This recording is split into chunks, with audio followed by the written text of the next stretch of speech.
last year. So yun. So, before that, bago ko yun ikukwento, no?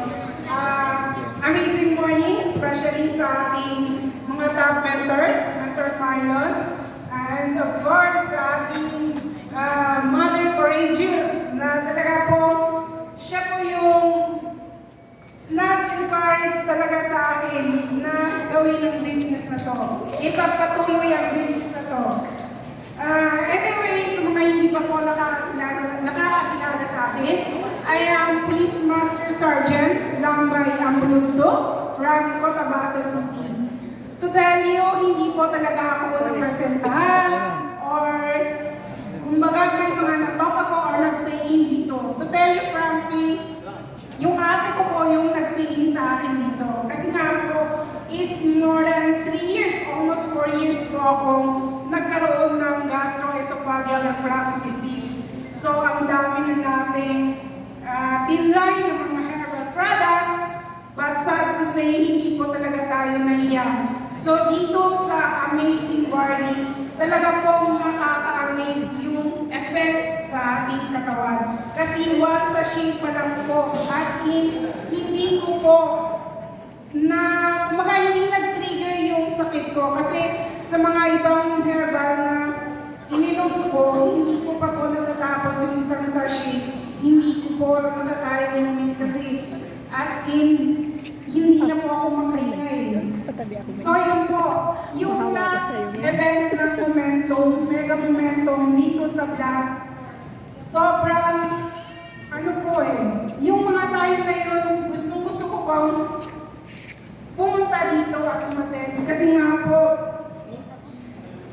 nung simula nang umaten ako ng event ng Blast, sinabi ko po sa sarili ko, andyan po si Mentor Jenya, na siya po yung, kumbaga, everyday kinukulit ako.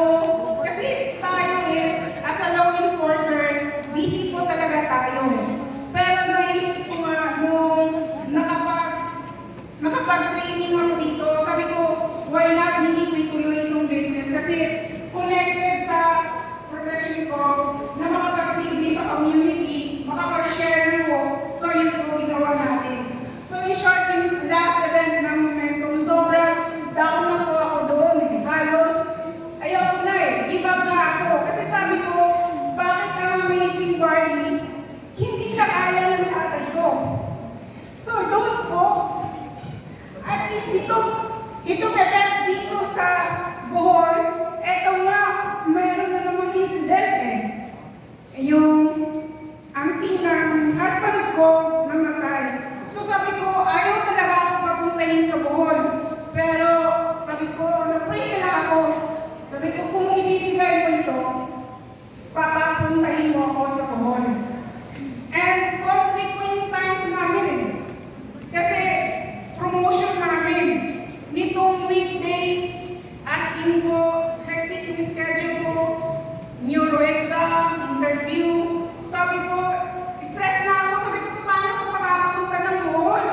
Eh talagang hindi ko kaya yung timing ko. Paano ko yung manage? Pero sabi ko nga, if there's a will, there's a way. So yun. So kaya mahanap itong business natin. Dapat kung ano man yung mga na-encounter natin na trials, problems, wag po tayong mawalan ng pag-asa. Don't lose hope. Kasi hindi natin alam what tomorrow will bring to you. So yun po ang kumbaga doon tayo mag-stick sa ano na yun, sa quote na yun, na kung may mga problema na darating sa atin, may ibibigay si Allah na mas ikakapligaya ng puso mo. So eto nga po, yung pangarap ko, sabi ko one day, aakyat ako sa entabladong yan. One day, ako din. Aakyat talaga ako dyan sa entabladong yan.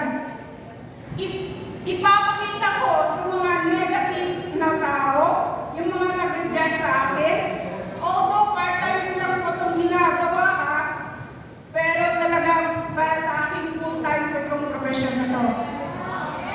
Kasi, minimake sure ko talaga na binibigyan ko ito ng oras eh. Kasi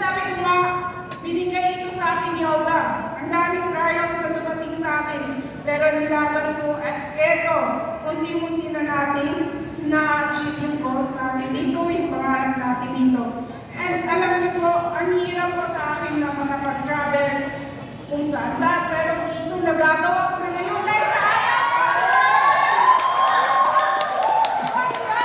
Ang sarap ng buhay dito sa ayaw mga boys. So bakit hindi natin yung gagawin? Bakit hindi natin ipagpatuloy kung ano yung simulan natin? So ayun, sa mga part-time dyan, kasi ang dami, diba? Sabi nga ng mga part-time dyan, hindi ko kaya, guys, kasi hindi ko kaya, ma'am, kasi sobrang busy ako.